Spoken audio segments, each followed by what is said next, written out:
Hey there! In this video, we're going to Mother Russia with this baby right here.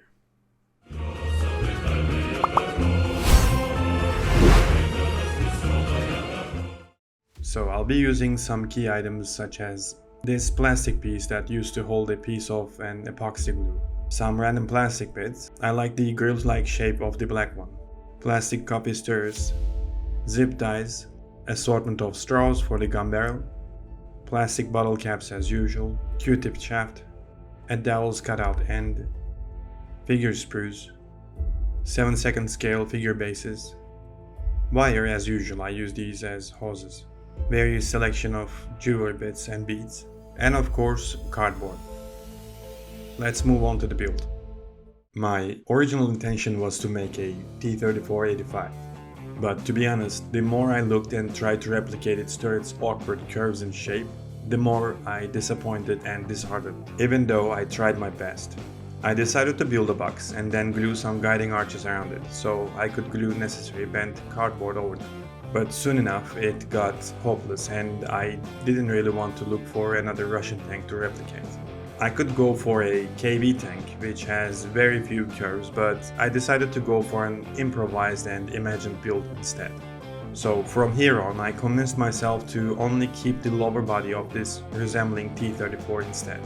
At this point, I kept on cutting and bending random but evenly measured and cut sections and inserting them right underneath the guiding beams I made earlier, and filled up the gaps with necessary cutouts. Once I managed to close up the rear, rest was easy and actually more fun for me. I added more beam-like strips, even though I started with the aim and hope with making a T-34, which had a cast turret. If I'm not mistaken, I decided mine to look like parts welded or bolted together. So these beams, so to say I glue, would have rivet details on them in the final result, which is something very entertaining to make and interesting to look at for me. Once the turret side is done, I cut a thin strip of cardboard to close the ugly gap there. I wanted this machine to have a gritty surface on certain sections, so I applied baking soda CA glue over the areas I went for this effect. Not everywhere, the beams, the turret and some other parts remained untouched. I wanted those parts to be somewhat smooth after the paint job. Once the glue dried, I sanded off the overdone spots with the Dremel sanding bits, and cleaned off the excess, clogged up the crevices where the actual outside surface meets the vertical beams. Otherwise it would mess up the paint job, especially the washes and the filters. After that I gave it a rough sanding with a 400 grit sanding paper.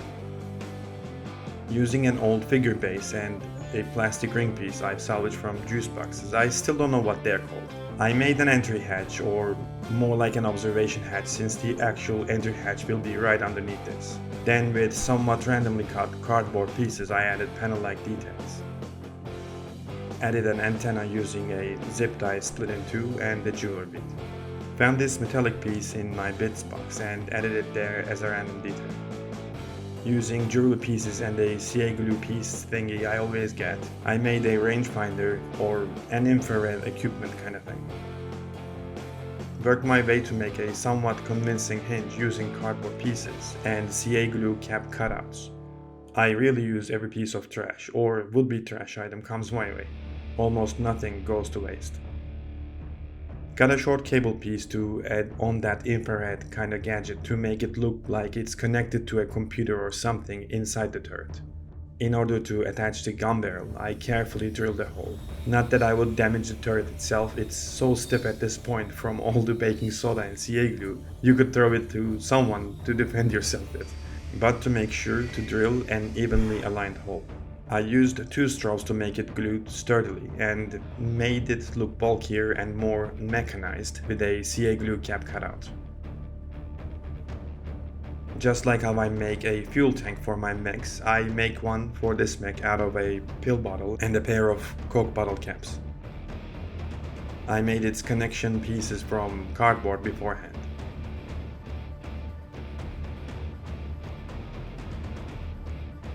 With some cable cutouts, I make a pair of hoses coming out of it and into the turret. It doesn't make much sense for hoses to be exposed, but I like them sticking out this way. Once I was done with the turret, I glued the biggest bottle cap I had underneath so it could rotate when it's done.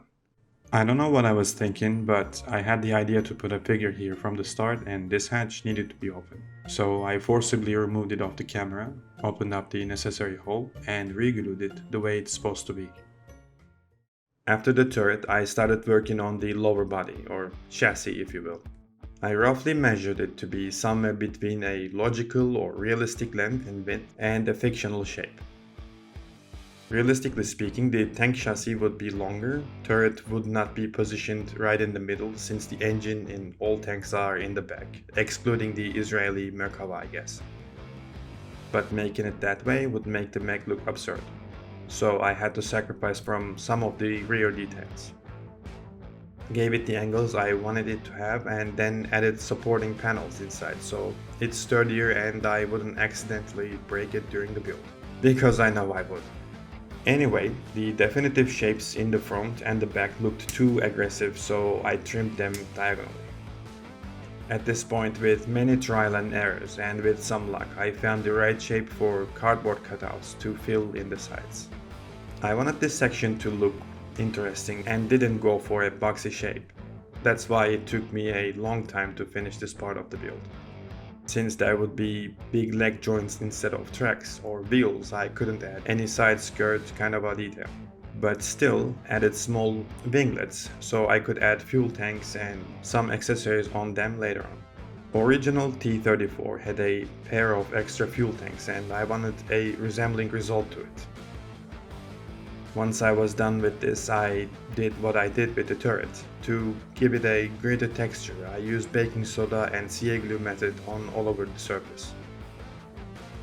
As a side note, I used up almost 2 bottles of CA glue throughout this project.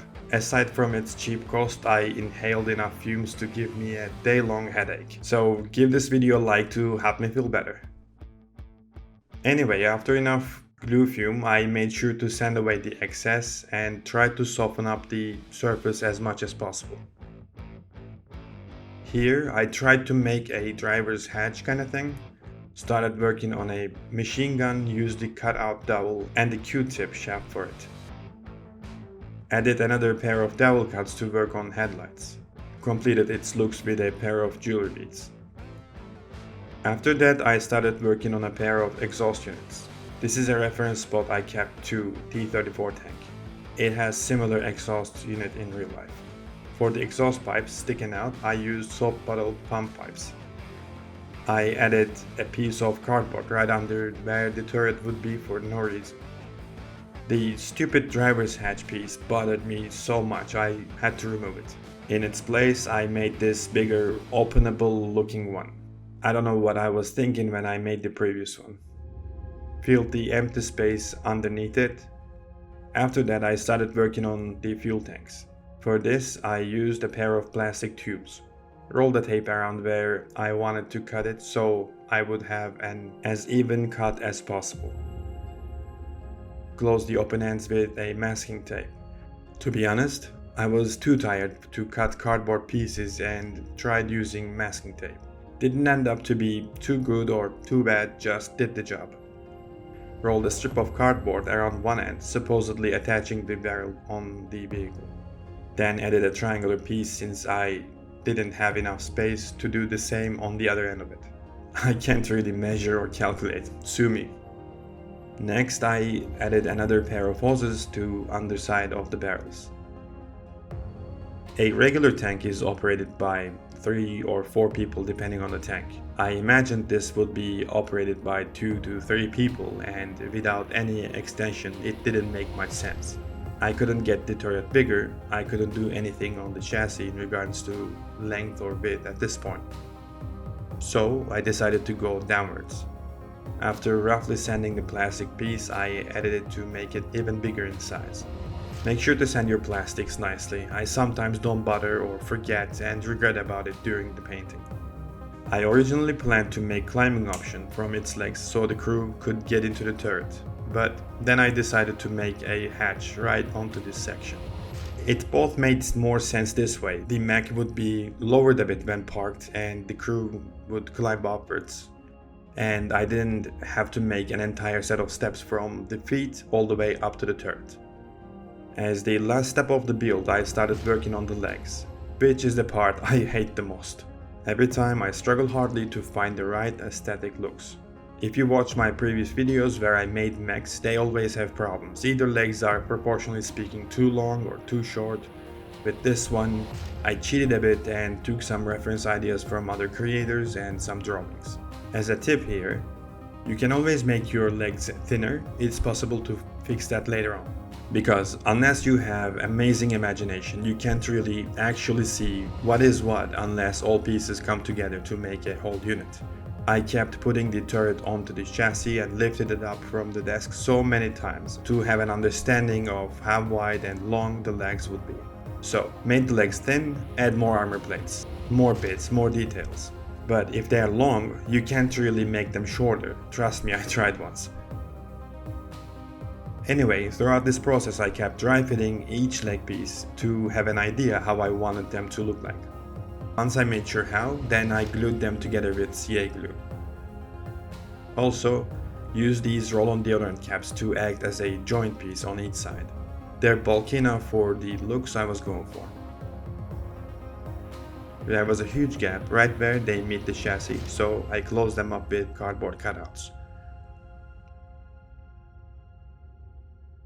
Once the feet are ready, I put the chassis and the turret over the leg assembly to see if there is any balance issues. Making sure it's safe to do so, I glued the feet to the legs, then the legs to the chassis. After this, I started on closing the gaps on the legs with more cardboard pieces.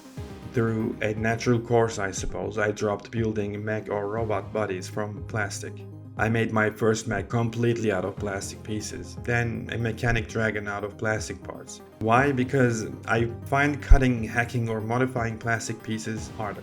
Whereas with materials like cardstock or cardboard, you can make almost any shape with a bit of a geometry knowledge. At least for models that would represent or resemble an actual real-life object, or would be in real life.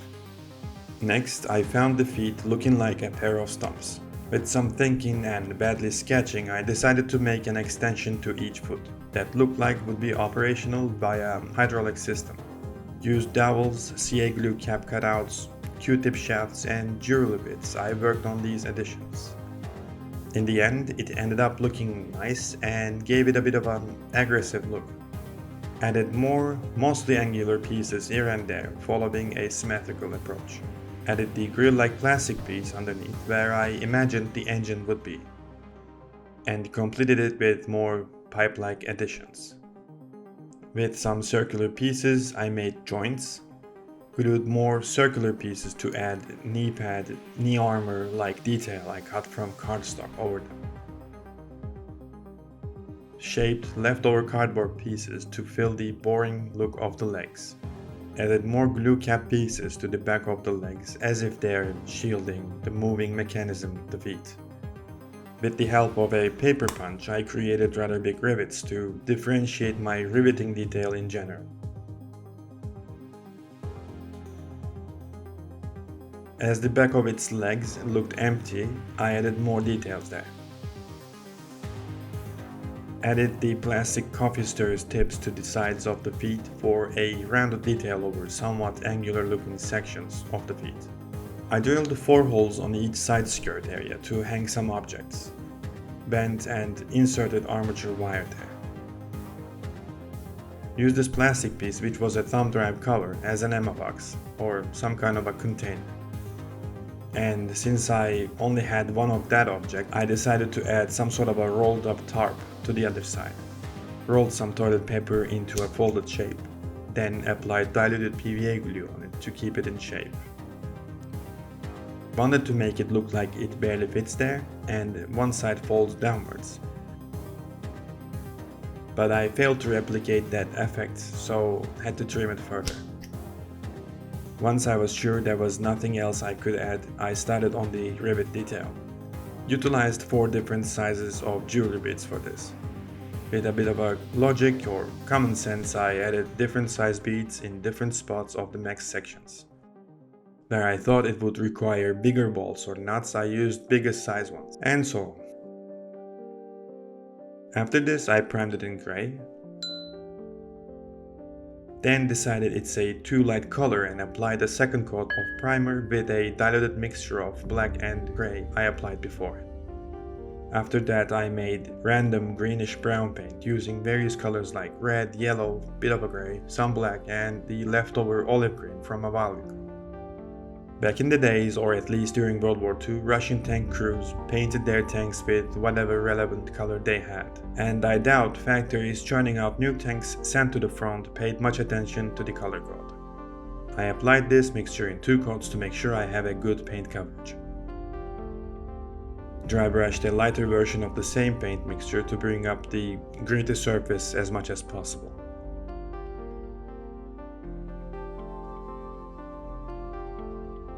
Then started painting some parts sticking out with Vallejo green brown to have some color difference. It's usually panels and armor plating pieces for me.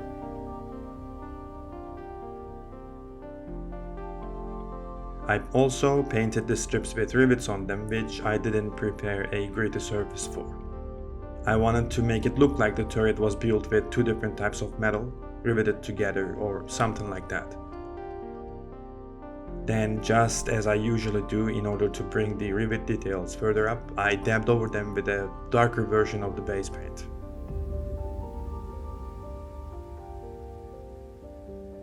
Painted the lights with Vallejo silver paint.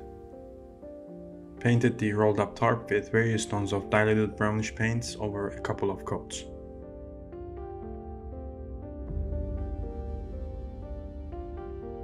Painted the sticking out exhaust pipes with rust color. Touched on the hydraulic bits with natural steel. While at steel tones, I touched here and there with it. Painted the hoses with light gray, which was a mistake. I should have used dark rubber for this purpose. I almost always use red for this detail. This time I decided to go for a green, mixed light gray color with some black for this. Touched on the opened hatch with some steel paint as well, since there was damage and scratches on it, so it would look natural with some steel paint showing up.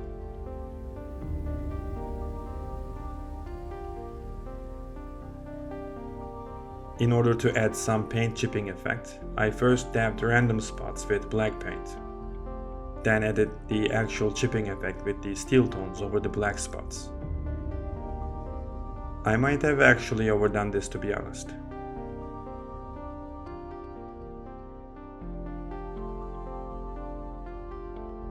Added spots of chipping over the bars holding the stowage as well.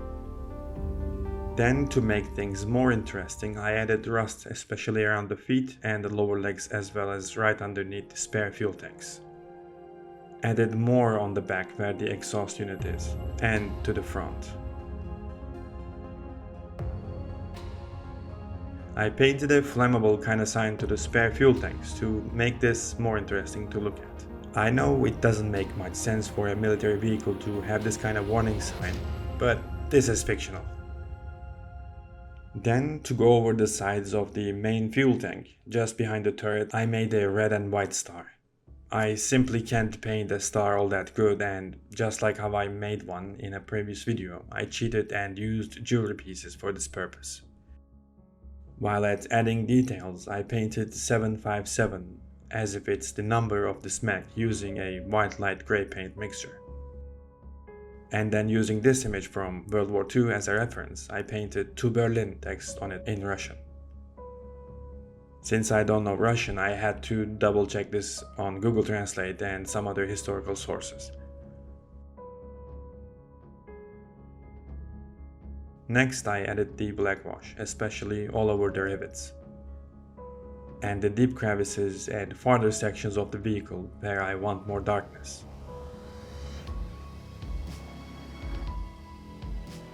Also, glue gun from where I glued the stars were somewhat saturated with the wash.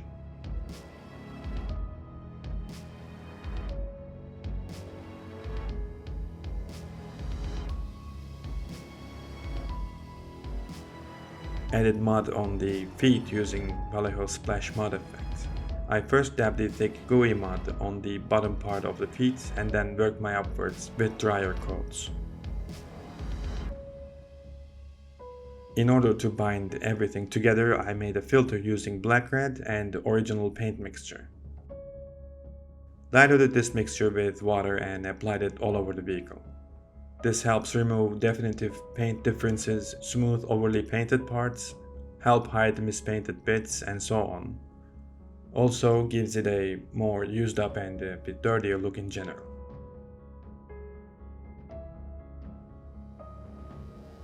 Before I was done with the paint job, I saturated the mud effect with the help of weathering powders as usual, and applied rust color powder around the exhaust pipes and underneath the spare fuel tanks. One last thing I wanted to add on this Mech was a Soviet flag flying on top of it, using the same air drying clay to achieve this. I rolled a pinch of clay as thin as possible and got myself a rectangular cut. Rolled it over a skewer piece, gave it a wavy shape, and then painted it with Vallejo red color. After it dried, I tried so hard to draw a simple hammer and sickle on it. My thinnest brush, being pretty worn down, didn't help either. In fact, in order to increase my odds, I did 5 flags. Picked up the best looking one, applied a black-red filter on it to make it look better, I suppose. Then painted the shaft with anthracite gray. And glued it over the turret. As for the only one figure I'll use for this piece, I bought a Russian tank crew kit by Zvezda brand. It comes with a total of 30 figures in different poses. As I expected, it's a pretty high quality kit. After cleaning the very few mold lines and flashes, I put the figure together using Tamiya extra thin cement. Closed off the gaps where the arms met the body with Milliput Superfine. Primed it in grey, then started painting it from its face with usual flesh tone color. Painted the uniform with Vallejo green-brown. There were very few details to paint as far as I could see, and it didn't take much time to paint it completely. Painted the goggles with anthracite grey, the helmet strap with German grey. Tried to paint the cord or cable-like detail with anthracite grey as well. And the gloves with random mixture of light brown. Finally applied wash details all over the face and the uniform. Not bad for an hour-long paint job.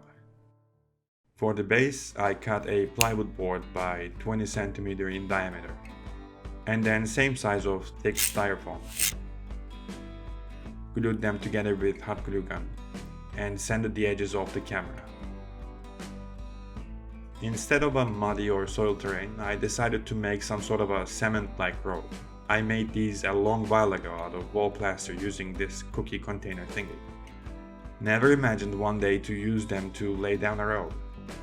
But luckily, there was enough to cover the area I was going for. For the missing spots, I used other random pieces of wall plaster rocks. I sprinkled pebbles here and there and glued bigger chunks on the sides to make this look more realistic. Applied diluted PVA glue in between the rocks and such. I overdid this and took about 2 days for it to completely dry. Then painted it in black using cheap craft paint.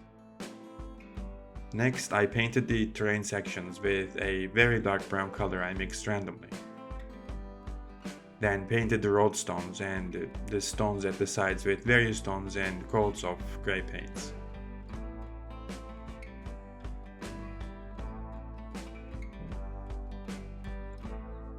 Highlighted the edges with a very light grey.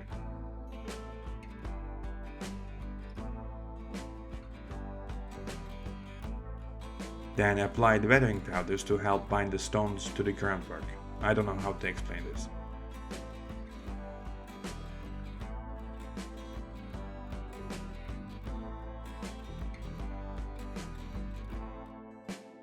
With the help of a syringe, I applied diluted PVA glue in between the road stones to fill in some of those with ground flock. Then covered the sides with diluted and non-diluted PVA glue and finished up with the groundwork. After that, I started adding the greenery in between some of the road stones. And finally applied static grass on the sides of the road. Since on the Mech we see a "To Berlin" text, it made sense to make a city sign. So, using this scrap plastic, I cut a 3x4 cm piece out of it. Using copy stairs, I made its legs. I primed it in gray over 2 coats. Then, as shown in my reference image, I painted it with Vallejo deep yellow paint over 2 coats. Second coat having a bit of a red in it to make it look warmer. Then a friend gave me the idea to break or damage this sign, which made sense, and so I started ripping it apart randomly. Painted the sides in black following my reference image.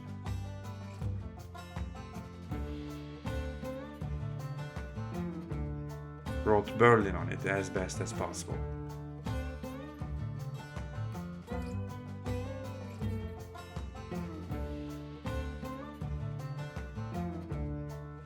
Then, since it's already damaged, why stop there? Decided to add bullet holes on it.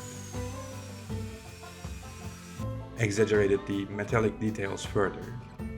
Then painted its legs in gray. Then I realized that I had a bit of a leftover rain marks effect or wash, whose recipe belongs to Night Shift. I added it there on multiple coats.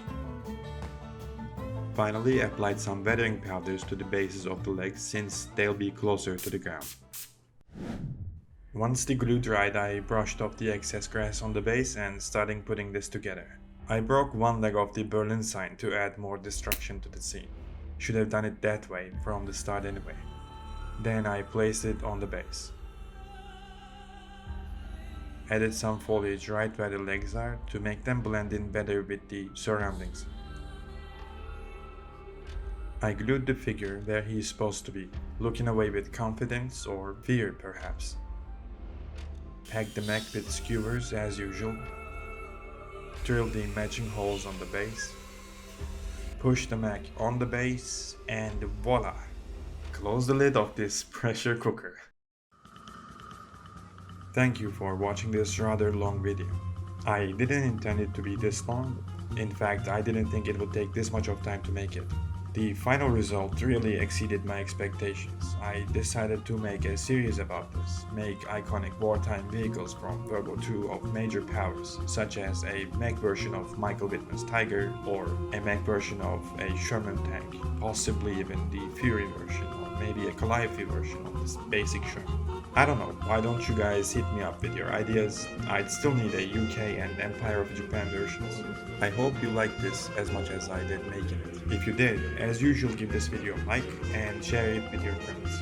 I and the channel need whatever support we can get.